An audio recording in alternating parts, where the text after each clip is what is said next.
గౌరవనీయులైన ఆంధ్రప్రదేశ్ రాష్ట్ర ముఖ్యమంత్రి నారా చంద్రబాబు నాయుడు గారికి, ఉప ముఖ్యమంత్రి కొణిదెల పవన్ కళ్యాణ్ గారికి, పల్నాడు జిల్లా కలెక్టర్ గారికి, అలాగే పార్లమెంటు సభ్యులు లావు శ్రీకృష్ణదేవరాయలు గారికి నమస్కరించి తెలియజేయనిది ఏమనగా, అయ్యా నా పేరు కొమ్మాలపాటి నాగలక్ష్మి. నేను బీఎస్సీ బీఈడీ వరకు చదువుకున్నాను.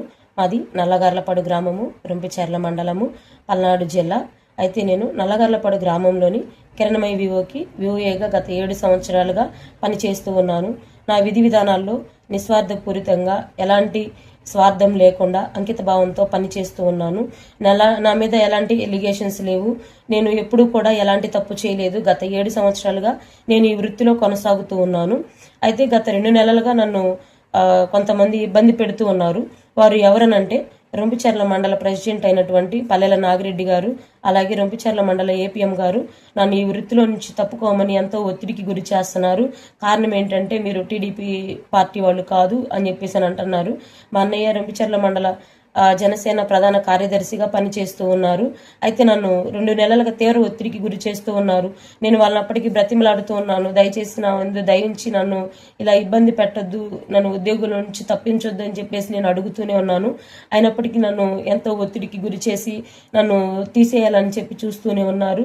అయితే గత కొద్ది రోజులుగా నేను అనారోగ్యంగా చాలా ఇబ్బందులు ఎదుర్కొంటూ ఉన్నాను. నేను 7 సంవత్సరాలుగా ఈ ఉద్యోగం మీద ఆధారపడి ఉన్నాను. నా జీవనాధారం ఇదే. ఉన్న పలంగా నన్ను ఈ ఉద్యోగుల నుంచి తీసేస్తే నేను నా జీవనాన్ని కొనసాగించడానికి చాలా కష్టంగా ఉంటుంది. నాకు హాస్పిటల్ మెడిసిన్కి కానీ, జీవనానికి కానీ ప్రతి ఒక్కటి నేను దీని మీదే ఆధారపడి ఉన్నాను. ప్రభుత్వం వారు నా యందు దయ ఉంచి నాకు న్యాయం జరిగేలా చూడమని నేను కోరుకొనుచున్నాను. మరొక విషయం ఏంటంటే, నేను వివాహం జరిగి నాకు 14 సంవత్సరాలు అవుతుంది. ఈ 14 సంవత్సరాల్లో నేను ఇప్పుడు గర్భవతిగా ఉన్నాను. నాకు ఇది 8వ నెల. అయితే వీళ్ళు పెట్టే ఒత్తిడిని నేను తట్టుకోలేకపోతున్నాను. ప్రభుత్వం వారు గత వారంలో సెల్ ఫోన్స్ ఇచ్చారు. సెల్ ఫోన్స్ ఇచ్చినప్పుడు నాకు కూడా సెల్ ఫోన్స్ ఇస్తాను రమ్మని చెప్పేసి అంటే నేను అందరితో పాటు ఆఫీస్కి వెళ్ళాను. పార్టీ ఆఫీస్కి రమ్మంటే వెళ్తే ఇక్కడ కాదు మొబైల్స్ ఇచ్చేది ఆఫీస్లో అని చెప్పేసి మళ్ళీ రొంపిచెర్ల మండల ఆఫీస్కి రమ్మంటే మళ్ళీ అక్కడికి కూడా వెళ్ళాను. నెక్స్ట్ డే వెళ్ళిన తర్వాత నీకు ఫోన్ ఇప్పుడు ఇవ్వడం లేదు, నీకు ఇవ్వాలో వద్దో కూడా ఆలోచించి చెప్తామని చెప్పేసి నన్ను అంత ఎండకి నా మీద దయ లేకుండా నన్ను తిప్పుతూనే ఉన్నారు. అయితే నేను చేసే ఉద్యోగంలో నేను ఎలాంటి తప్పు చేయలేదు.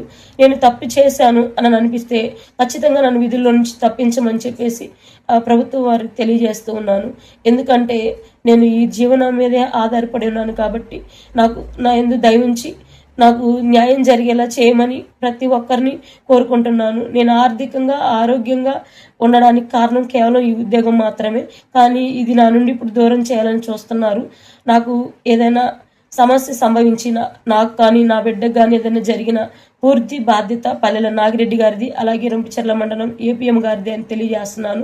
నా యందు దయ ఉంచి నాకు న్యాయం జరిగేలా చూడమని పెద్దలను కోరుకుంటూ సెలవు తీసుకుంటున్నాను.